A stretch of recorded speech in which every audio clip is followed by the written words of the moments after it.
RSS மோதல் வலுப்பெற்றிருப்பதாகவும் இப்ப யோகியை கொண்டு வர்றதுக்கு அவங்க விருப்பம் இல்ல ஒண்ணு ஓய்க்க போறாங்க. கவனமா இதுதான் கடைசி வாய்ப்பு. இது மோடியுடைய ஏஜென்சி. இந்தியா கூட்டணியில பிரைம் மினிஸ்டர் இல்லைன்ட்டு சொல்லிட்டு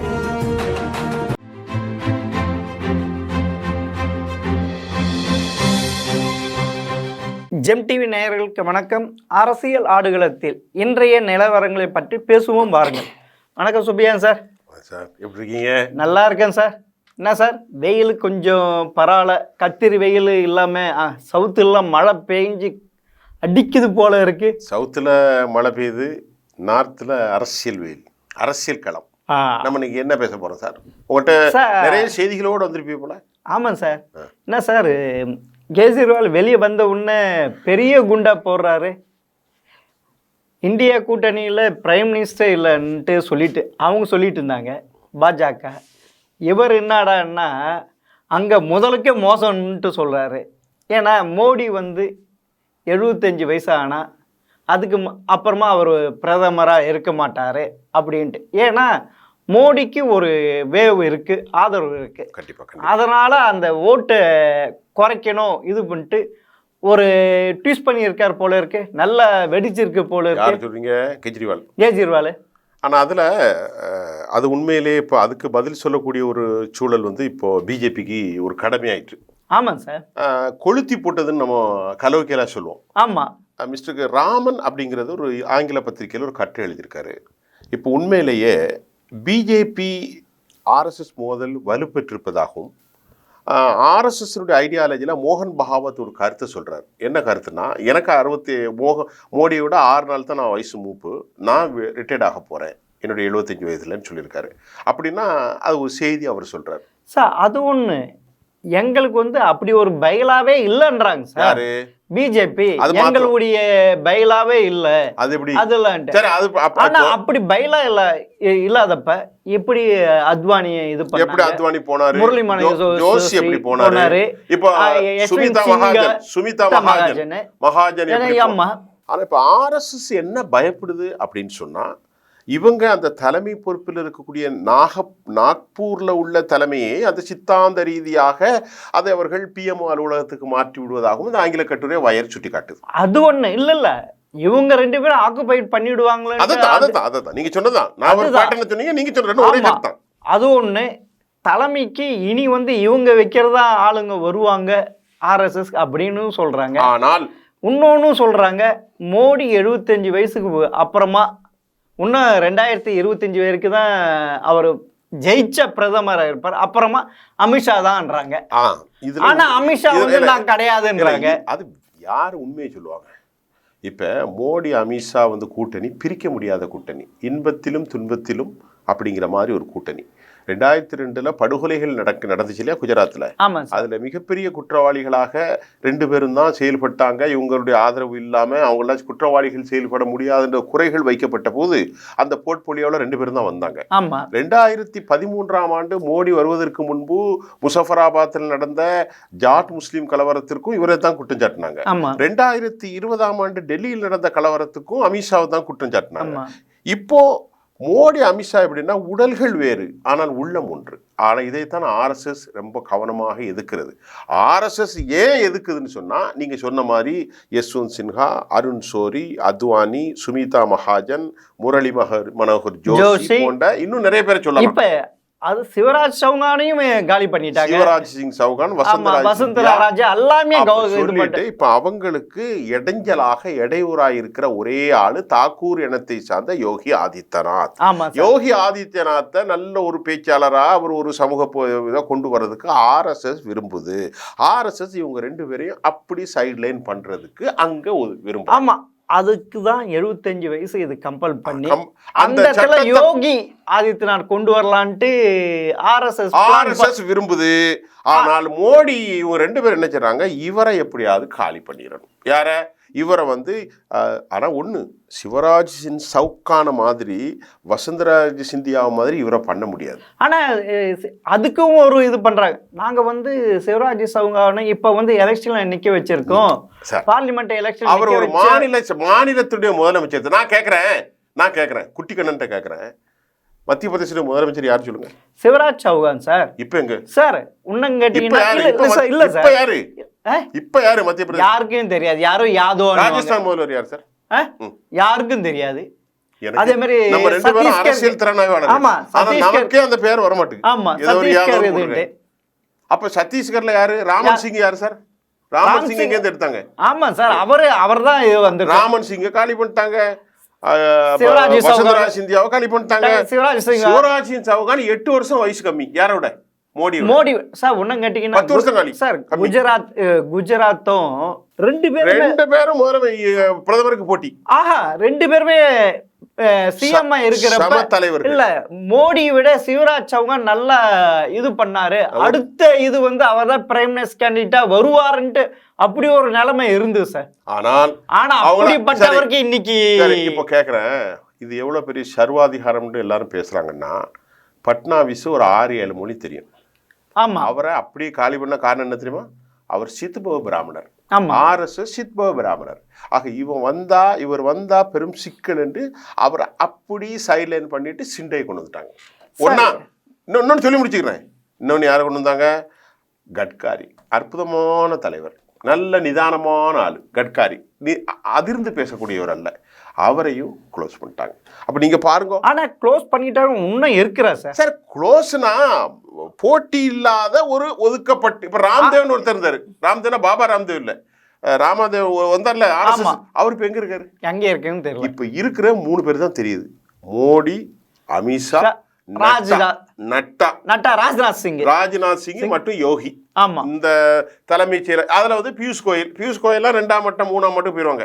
அப்ப மூத்த தலைவர்கள்ல நட்டா, மோடி, அமித்ஷா, நட்டா, ராஜ்நாத் சிங் அண்ட் யோகி ஆதித்யநாத். இப்ப யோகியை கொண்டு வர்றதுக்கு அவங்க விருப்பம் இல்ல. இதுக்குல சார் அவங்க நேரத்தை சொல்றாங்க, நாங்க தானே அவர் எம்பியா இருந்து தானே நாங்க யூபிக்கு அனுப்பி சிஎம் ஆக்கணும் அப்படின்ட்டு இவங்க சொல்றாங்க. ஒரு வரலாற்று சம்பவத்தை சொல்றாங்க. இல்ல இவங்க சொல்றது யாரு? அமித்ஷாவும் மோடி குரூப் நாங்க தானே அமைச்சர், நாங்க போயிட்டு அவரையே கவுத்துருவோமா? ஒரு விஷயத்த சொல்லிட்டா ஏன்னா இல்ல சார், இப்ப வந்து உத்தரப்பிரதேசில் வந்து யோகி ஆதித்யநாத் நல்லா இது இருக்கு. அவர் பண்ண இதனால்தான் அங்க வந்து 80 தொகுதிகளையாவது பாதியாவது வரத்துக்கு வாய்ப்பு இருக்குன்றாங்க. கரெக்டா சொல்றீங்க. இல்ல, இந்தியா கூட்டணிக்கு வரதுக்கு சான்ஸ் இருக்கு. ஆனா 2019 அகிலேஷ் யாதவும் மாயாவதி கூட்டணி இல்ல இருக்கு. மாயாவதி கூட்டணி வச்சு பெருசா ஒண்ணு முடிச்சிரும். இந்த அதனால அந்த வர்ற ரேஷியோ அப்புறம் பேசுவோம். நம்ம நேயர்களுக்கு என்னன்னா, இப்போ மோடி மீது நம்ம இந்த கதையை பேசணும். மோடி அமித்ஷா விஷயம் தான் பேசிக்கிட்டு இருந்தோம். கொளுத்தி போட்டாருன்னா அந்த கதையை முடிச்சது அவங்களுக்கு புரியும் என்ன ரிசல்ட் சொல்லியிருக்காங்க. இதுக்கு இடையில தான் கெஜ்ரிவால் ஜெயிலேருந்து வந்து ஒன்றை ஓய்க்க போறாங்க, கவனமா இரு அப்படின்னு ஒரு மெசேஜை யோகிக்கு சொன்னார்.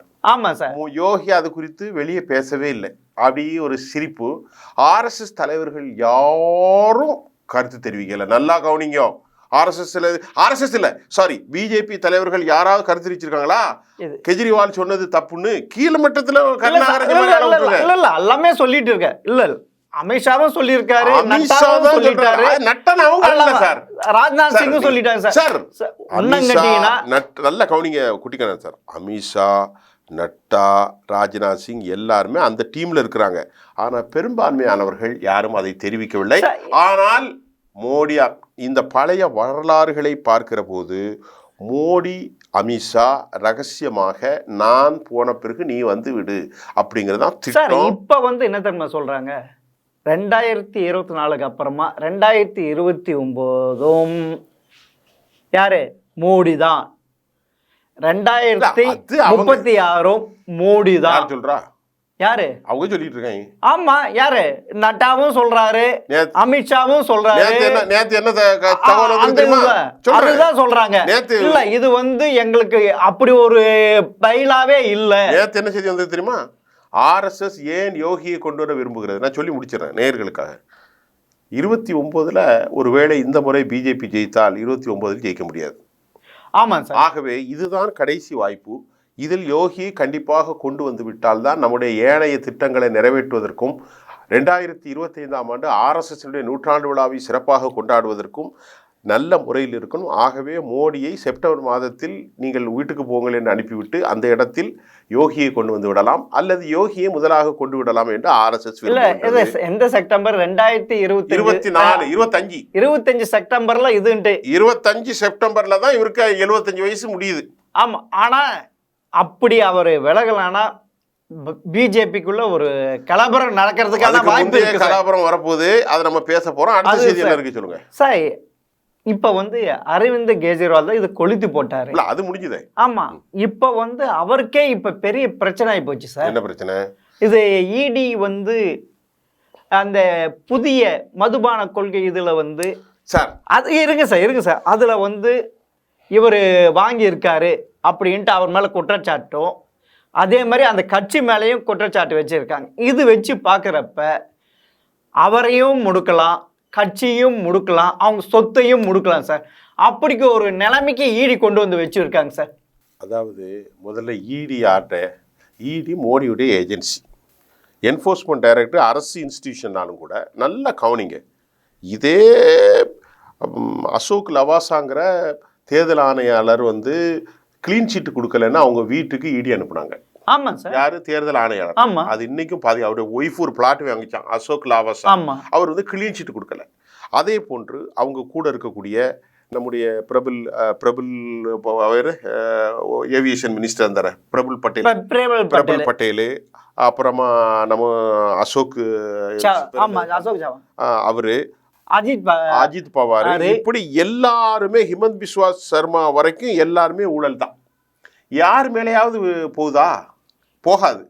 ஆகவே இதுல ஒண்ணு மட்டும் சொல்லுவோம், கழுத்துல கத்தி தொங்கிட்டு இருக்கிறது யாருக்குன்னா யாருக்கும் இல்லை. இந்தியா கூட்டணியில மிகப்பெரிய சிக்கலை சந்திக்க போறது அரவிந்த் கெஜ்ரிவால். ஆமா சார். எப்படின்னா 4ஆம் தேதி ரிசல்ட் மாறி இந்தியா கூட்டணி ஒருவேளை ஹங் பார்லிமெண்ட் மற்றவங்களுக்கு வேலை வந்தா இவங்க தப்பிடுவாங்க.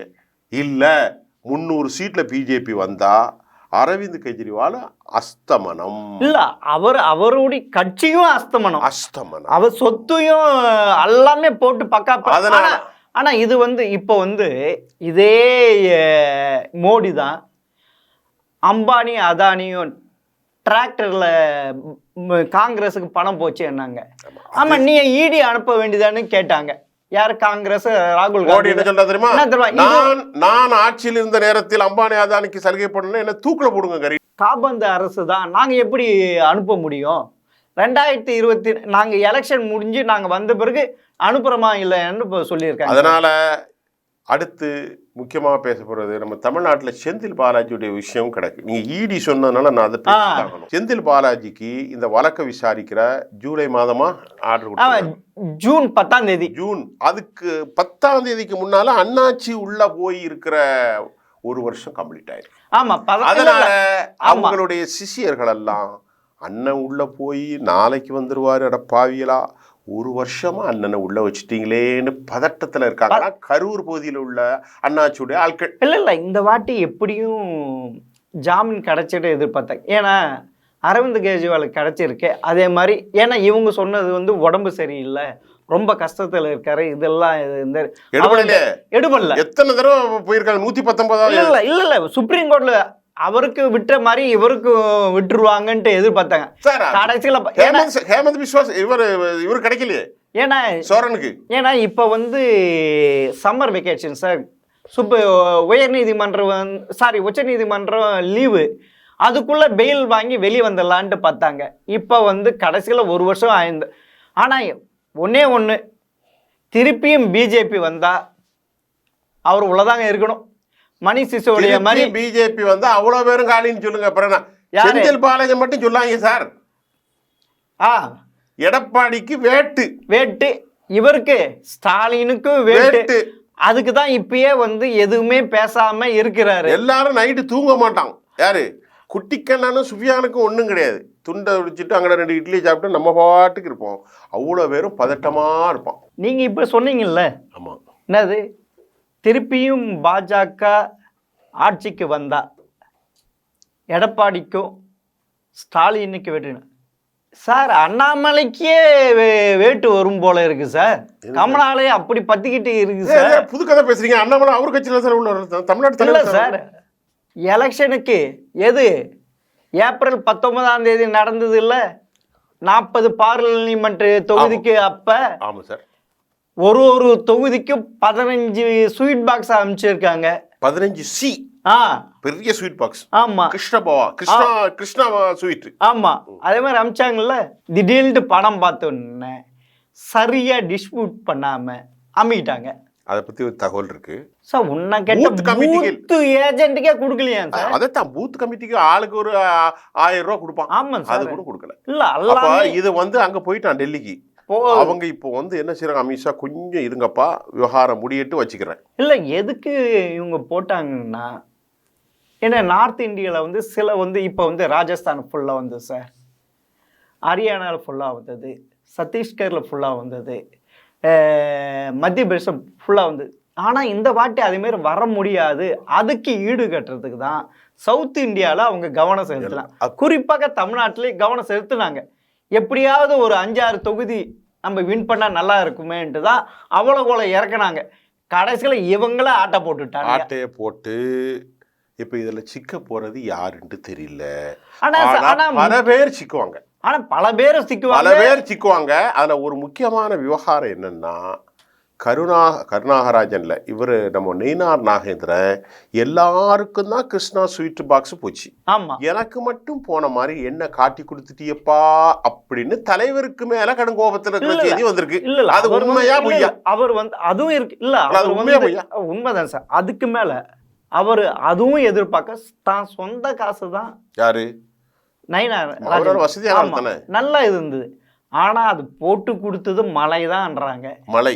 ஆமா, ஆனா மலை என்னன்னா, மலை எப்பவுமே போலீஸ் தலையா தான் இருக்கு.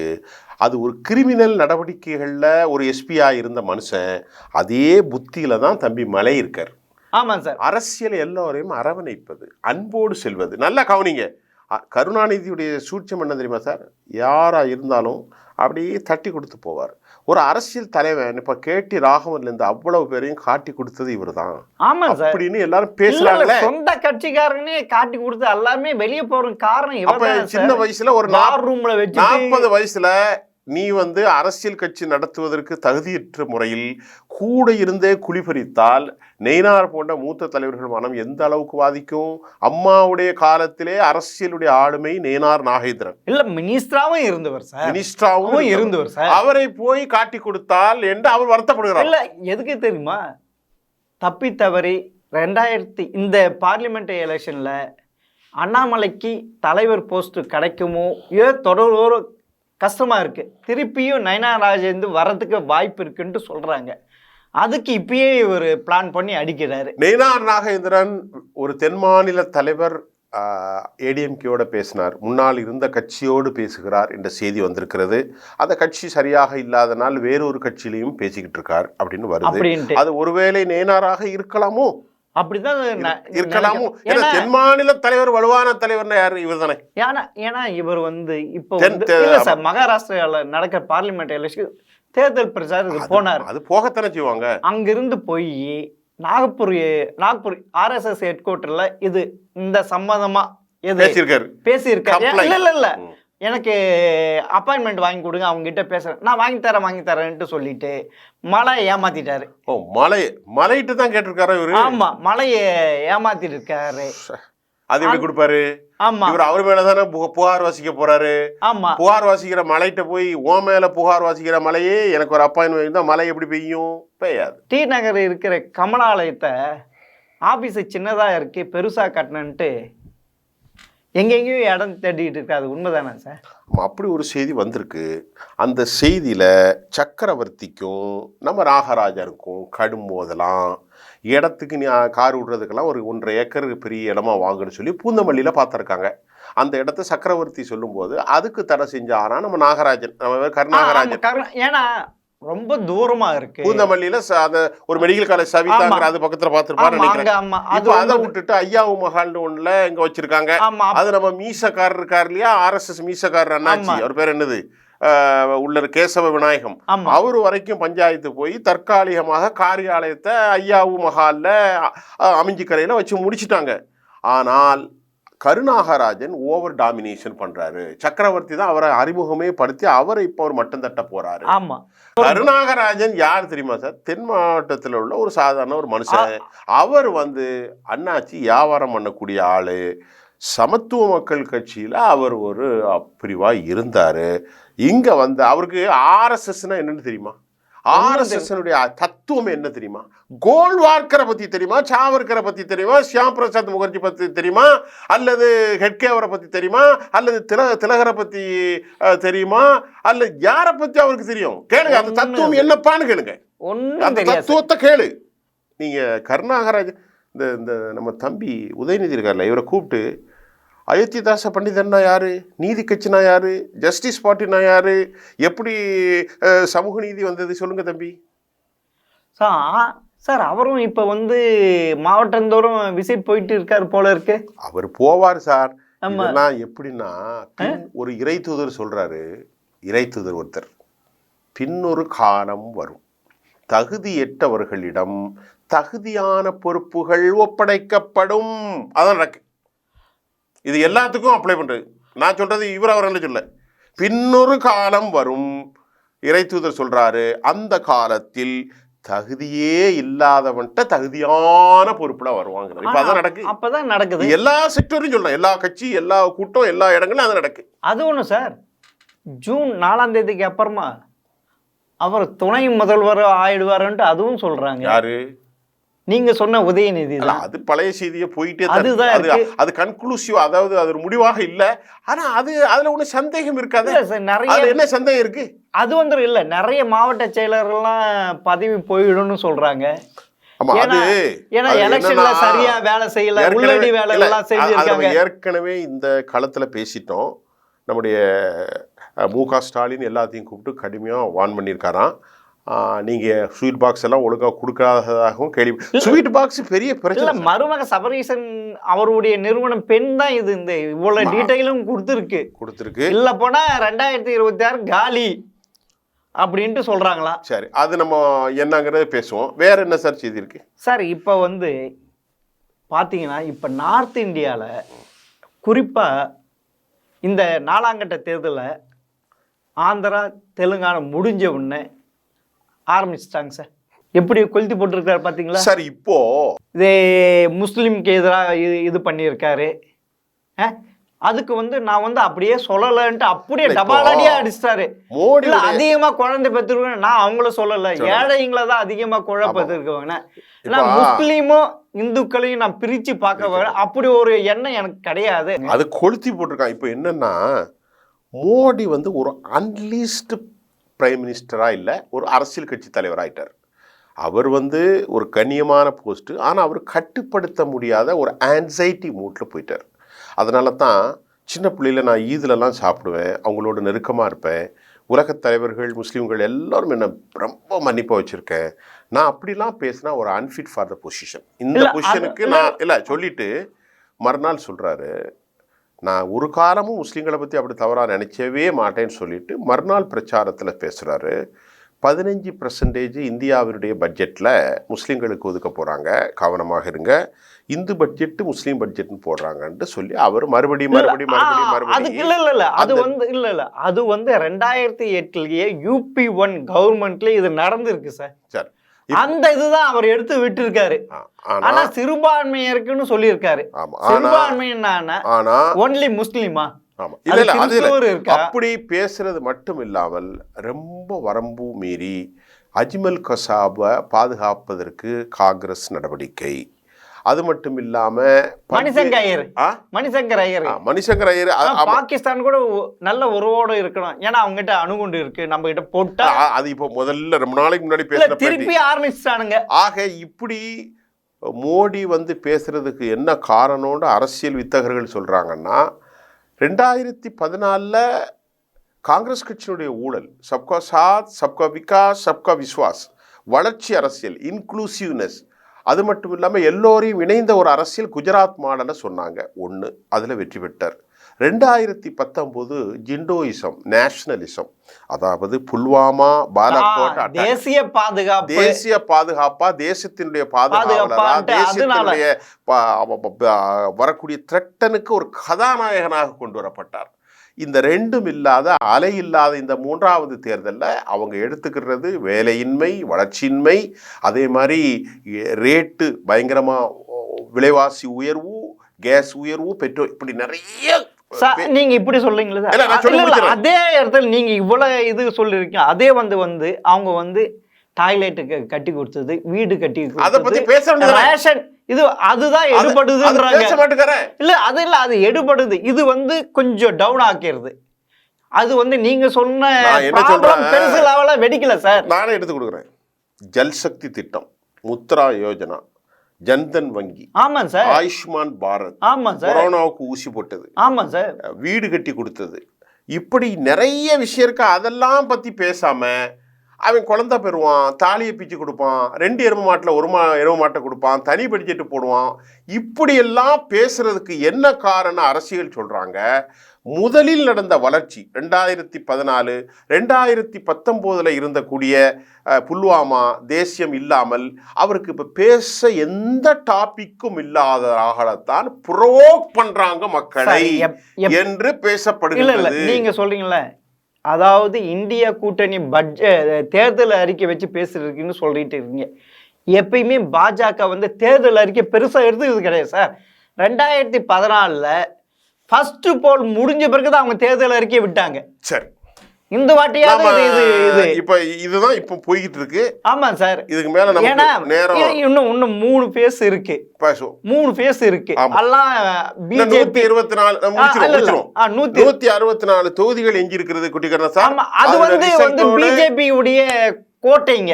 அதனால திருப்பியும் இந்த இந்துத்துவாவை கையில் எடுத்து முடிஞ்ச வரைக்கும் எவ்வளவு 1 வரைக்கும் பேச போறாரு. இல்ல, எந்த அலையும் இல்ல, இப்ப எந்த அலையும் இல்ல. அதனால இந்தியா கூட்டணி எங்களுக்கு ஃபேவரபிளா வரும்னு சொல்றாங்க. பாஜக எங்களுக்கு ஃபேவரபிளா பேசிட்டு இருக்காங்க. சொல்ல முடியாது. அதனால சொல்ல முடியாது. இப்ப நம்ம அதை வெயிட் பண்ணி பார்ப்போம். ஆமா சார். சரி சார், திருப்பியும் மற்றொரு நிகழ்ச்சியில இதை விட பரபரப்பான செய்தியோடு நம்ம சந்திப்பிக்கலாம். வணக்கம் சார். நன்றி.